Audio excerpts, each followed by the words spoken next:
ಇವತ್ತು ನಮ್ಮ ಹುಡುಗರು ಸ್ಕೂಲು ಶಾಲೆಗಳಿಗೆ ಹೋಗಿ ಭಗವದ್ಭಕ್ತರಾಗಿ ಬರ್ತಿಲ್ಲ, ಭಯೋತ್ಪಾದಕರಾಗಿ ಬರ್ತಾ ಇದ್ದಾರೆ. ಯಾವ ಸ್ಕೂಲು, ಯಾವ ಕಾಲೇಜು, ಯಾವ ಯೂನಿವರ್ಸಿಟಿಲಿ ಯಾವ ಭಯೋತ್ಪಾದಕರಿದ್ದಾರೆ ಗೊತ್ತಿಲ್ಲ. ಆದರೆ ಹಿಂದಿನ ಕಾಲದಲ್ಲಿ ಆ ಥರ ಇಲ್ಲ. ಯಾರಿಗೆ ವಿದ್ಯೆ ಕೊಡಬೇಕಾದರೂ ಗುರುಗಳು ಅವನ್ನ ಟೆಸ್ಟ್ ಮಾಡೋರು.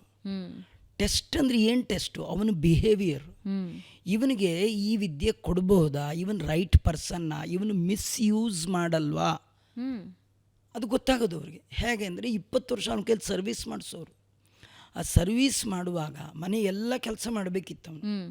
ಮನೆಯಲ್ಲೆಲ್ಲ ಕೆಲಸ ಮಾಡುವಾಗ ಯಾವಾಗಲೂ ಅವನು ಟೆಂಪರ್ಗೆ ಒಳಗಾಗಲಿಲ್ಲ ಅಂತಾದರೆ, ಒಂದೇ ಥರ ಅವನು ಮೆಂಟ್ಯಾಲಿಟಿ ಇಟ್ಕೊಂಡಿದ್ದ ಅಂದರೆ 6ಕ್ಕೆ ಏರದೆ 3ಕ್ಕೆ ಕುಗ್ಗದೆ, ಹಿಗ್ಗದೆ ಕುಗ್ಗದೆ ತನ್ನ ಬಾಳು ಜೀವನ ದೊಡ್ಡವರಿಗಾಗಿ ಸವಿಸಿದ ಅಂತಾದರೆ, ಸಮಚಿತ್ತ ಭಾವದಿಂದ ಇದ್ದ ಅಂತಾದರೆ ಗುರುಗಳಿಗೆ ಅವನು ನೋಡಿ ಕಾರುಣ್ಯ ಬರ್ತಿತ್ತು.